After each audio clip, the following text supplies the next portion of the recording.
PSA, public service announcement. So much love from the Instagram fam on Karma Speed. We have some new shirts available now. This is the front design. We've got our neck labels with size. We've got our hang tags that are rad now. This is the black version. We have the black and the white. We did add black stickers and we did restock the white ones. So if you guys want to grab something from karmaspeed.com, support the community, support people turning a wrench for the first time, support people just chasing their car dreams, this is the best way to do it, to continue making content, to keep people moving and up and going. Thanks so much. Enjoy the video. Last thing, I promised, Camber Alford 2 YouTube channel, I uploaded a video of us going riding, modding out a YZ250 I got, and then it blowing up first ride within 10 minutes. I bought on OfferUp. Go check it out if you want more content. You've got an S550 or you're looking at one. You want to lower it for obvious reasons, or you want it to handle better, or both. You've got two options: lowering springs or coilovers. To help you decide which one you should get, it depends on how much adjustability you need and what performance you want out of it. Most importantly, depending on the wheel specs you want to run, if you're running something pretty aggressive, springs aren't going to give you the adjustability that you need to be able to run those without hitting the fender or rubbing or whatever. Springs are going to set you back $200 to $300. A set of Control Pro coilovers like we installed today are going to set you back a little over $900. With that extra money spent on the coilovers, you get to adjust the camber, the dampening, and overall have a better ride quality. What I like to pay attention to most is how fast you can carry speed around corners after you install new suspension parts, with specifically springs and coilovers. When you lower the car and get its stance better, it's amazing how planted the car is to the ground. We'll touch on it more later, but with a set of coilovers like we have here today, we can adjust the camber in the front with the camber plates on top. You'll see that's a huge perk. The rear, you're always going to need some sort of rear adjustable camber arms, which we get to later in the series. So the rear is not really adjustable, only the front, but at least you have that to start with. Depending on the wheel fitment and stuff that you want, you might need it. But overall, I always, in the beginning when I was younger, riding to college, 18, 19 years old and younger, I was always like, always just go springs. But once you get a set of coilovers for the first time, you never go back. If you can, front the money, do coilovers, and you'll be glad you did it.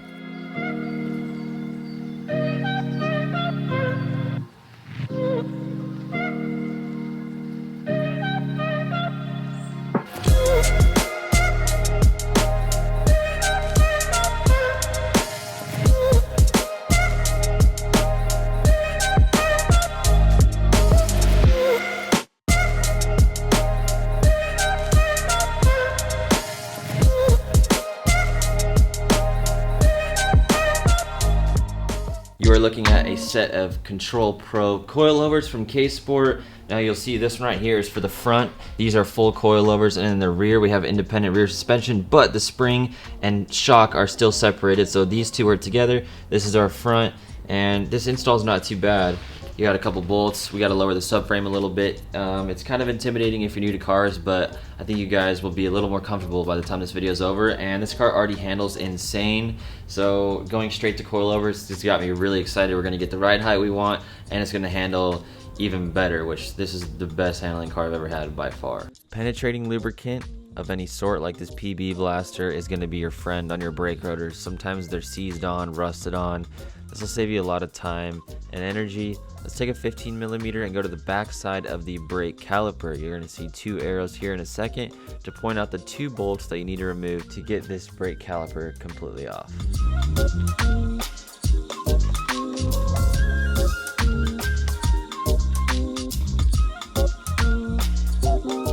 This is one of my good buddies, Dylan. He's enjoying himself, as you can see. We grew up in Yuma together. We ride dirt bikes. We have a video or two on the second channel, Camber Alford 2, that you're going to want to check out. We have a good time.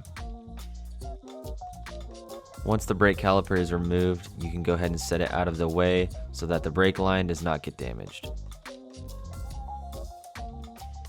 Remove the ABS line with a plastic clip tool. In case you didn't know, I have an Amazon list to a bunch of great tools that you need in the description. Remove the sway bar link with a wrench and a ratchet. Grab a 24mm and we're gonna break the bolt nut loose that holds the stock strut on. The bolts that hold the struts on have a flat spot on them, so you wanna leave the nut on it and screw it on so it's flush with the end of the bolt, and then you can whack this with a hammer or a mallet to get it out. It's purposely made for this. Don't be scared. Try not to chinger up any of the nuts. Right here we have a 15 millimeter.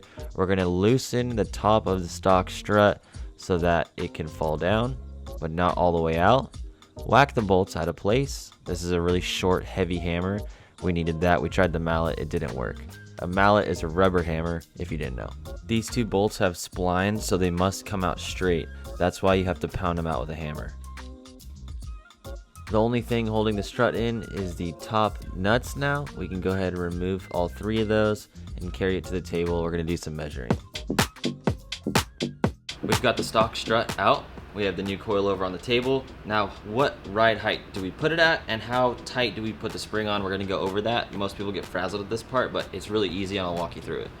So, take your tape measure and measure the top hat to the bottom of the base, and we're about 23 or so, and I'm gonna do a 2.5 inch drop in the front. That's what we're gonna start with. So we're gonna go to 20 inches total from the top hat to the base.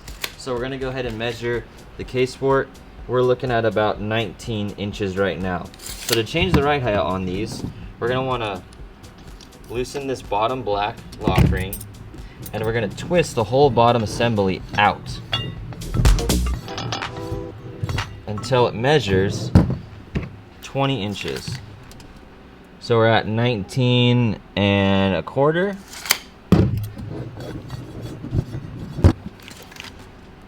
Uh, 19 and a half almost.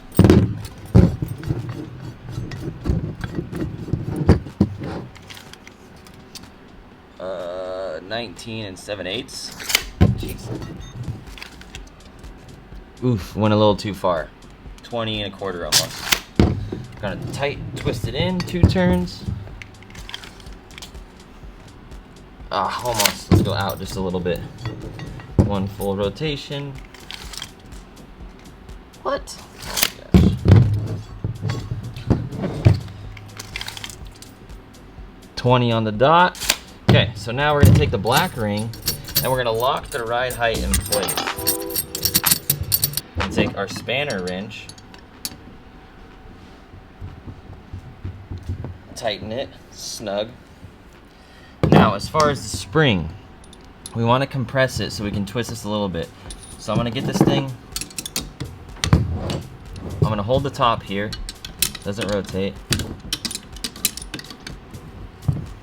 Tighten it. So what you want it to feel like is this. I can rotate it with my hand. It takes a little bit of force. That's what we want. We want to compress the spring barely so it holds tight. Put our second lock ring right up to it, and then we're going to press on these opposite so the bottom one holds it tight. That's why it's called a lock ring. So we're going to put the two, oops, wrong way. These things get like chopsticks, you get all twisted. Oh my, what is going on? There we go. Tighten them, and then we're going to tighten them again once they're on the car installed before we finish. And that is a coilover ready to install. If you ever have knocking when you go over like a rail or a track of like a fence, or like you go off a little dip, you hear like knocking, it's usually because your camber plate bolts came loose, and from factory they're normally snug but not snug enough. These are dead center, so I'm gonna leave them there and tighten these just to make sure. Whoever does your alignment will probably adjust these, so put them where you think they should go. Sometimes these vibrate loose over time, so you might have to take it out and fix it. When you're looking at your coilover from the top, you want to make sure that your camber adjustment is horizontal. You don't want to have it at an angle. Your top hat needs to be rotated correctly at the top so that your camber is adjustable, because your camber is making the wheel go this way or this way. And if you have the top hat in wrong, it's going to move it the wrong way.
the rear, we've got a 13mm bolt. We got 2 of them on top we need to remove.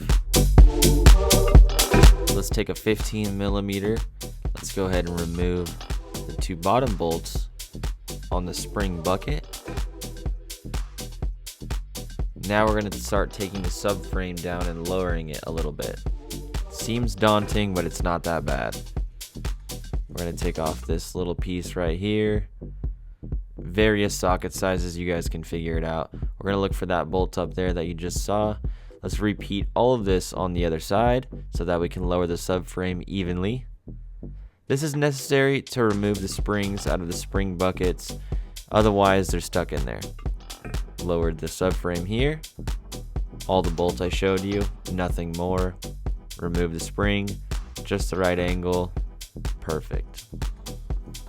The rear isn't as easy to dial in, so we have the spring, which is our ride height adjustment on this, and we have the stock one. At the highest point, it's about 13 inches, so we're gonna go to 11 1/4 on this guy.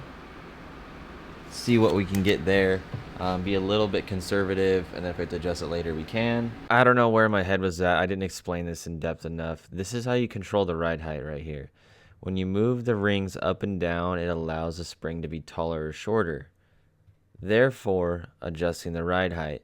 So I wanted to lower it about 2 1/4 inches on the spring. Right here, I should be having that mounting piece on top of the spring with the height adjustment there, and then measure them both next to each other and make the proper adjustment, and then install it in the car. What's the top one? This one. Swap me. What is it? It is a 15. Push!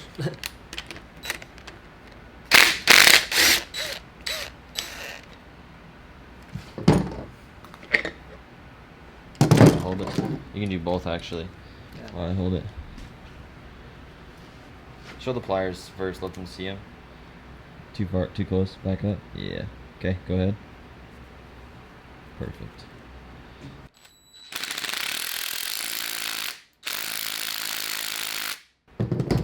When we're dealing with the rear shocks, I'm gonna take the length of this and measure it, and I'm gonna take off 2 1/4 inches so that this should be the same as the spring adjustment, because if you have this too long, what happens is the travel will go up and down and it'll actually bottom out the shock.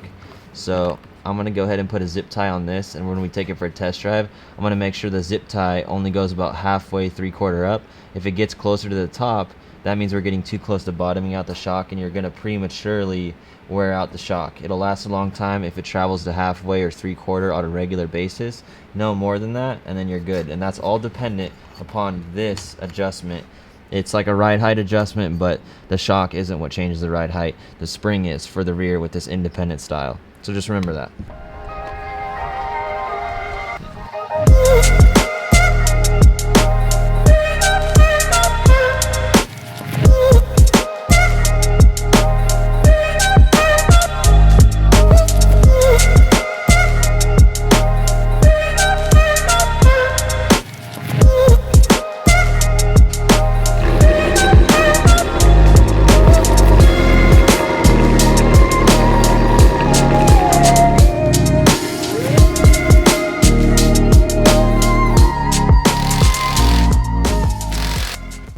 Every day I try to avoid dumb mistakes and make my life easier working on cars, but the day we installed this, I did just the opposite. The floor in my garage is not perfectly level, and we were tripping because one side in the rear was lower than the other, and we ended up taking the wheels off, adjusting the springs in the back, all to find out that the ground was uneven in my garage.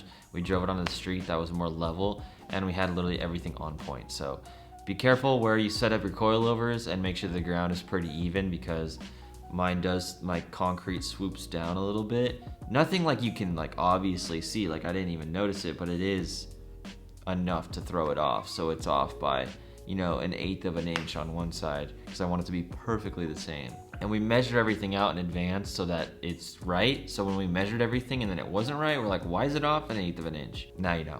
Now I know. You probably already know. Some of you don't know, but yeah. Once these are installed, you go out and drive it. You're gonna love how planted the car is to the ground. and how much speed you can carry, like I mentioned earlier. You don't have to, I'm not talking about going around corners, 50+% throttle, which a lot of cases you can increase the throttle a lot more because it is getting grip now. But you'd be surprised, especially a car like this, you're gonna send it about 10, 20+ miles an hour or higher, and the car is gonna grip. And with a good wheel and tire setup, it's amazing the transformation you can get out of a car from stock form to suspension, wheels, and tires, and getting all that dialed. It's a really fun experience to see that before and after. Not as much seeing it, like I said, but more so feeling the before and after is the fun part, I should have said. And this car was very extreme with that. You can get all detailed with dampening and camber and sway bars and all that. I'm not gonna go super deep. I like to keep things surface level, and I'm just not quite there in my car endeavors to want to be talking about that and act like I know a lot, because I'm still learning a lot about suspension and all that. So this is just keeping it extremely basic. There's definitely more people out there that when you look into coilovers and setting up suspension that can help you get exactly what you might be wanting out of a fine-tuned setup. But you can just slap these coilovers on, lower it, set your dampening in the middle, and then adjust it, a couple weeks later after you've ridden and figured it out, if you want it harder or softer, and really get a drastic before and after. You can do that and keep things simple. You don't have to go super in deep and get all crazy with spring rates and all that. You can just get some coilovers like this and slap them in, and it rides way different. K-Sport is a local company to Phoenix, Arizona, where I'm based out of here. So if you guys are in the valley, you might be able to call them and pick them up, which is an awesome thing that we get to enjoy here. They also own the company Voodoo that makes suspension arms and stuff that we'll be installing on the car later. You can get those there. So huge shout out to the K-Sport team. I really appreciate them. They've become good friends, and I'm excited that I get to work with them on all these builds and get to enjoy a true coilover setup on all these cars, because I do feel it is a top tier mod that you should get, not only for looks but for handling reasons that you'll really enjoy. It makes the car feel brand new with suspension, everything soft, quiet, and you barely touch the wheel and it just wants to go. So I really appreciate them. If you guys enjoyed the video, if you enjoyed anything about this video, if you can do anything for me besides like the video so that more people can see this and maybe learn something and build more confidence in the garage, which that's what the brand Karma Speed is all about on the channel. The only other thing you could do is follow Karma Speed on Instagram. I'm working on hats, shirts, hoodies. All these things is my biggest goal for 2021, is to push that. So if you guys could follow that Karma Speed Instagram account just to stay updated when I do add new things to the website and make transformations for the website and changes and add some resources for you guys to get parts and whatnot. I have a lot of things planned and I'm excited to keep working on it, and having you guys' support on that Karma Speed is the biggest thing for me, and it means so much. I have a link in the description to order some coilovers, and I'll see you guys in the next episode.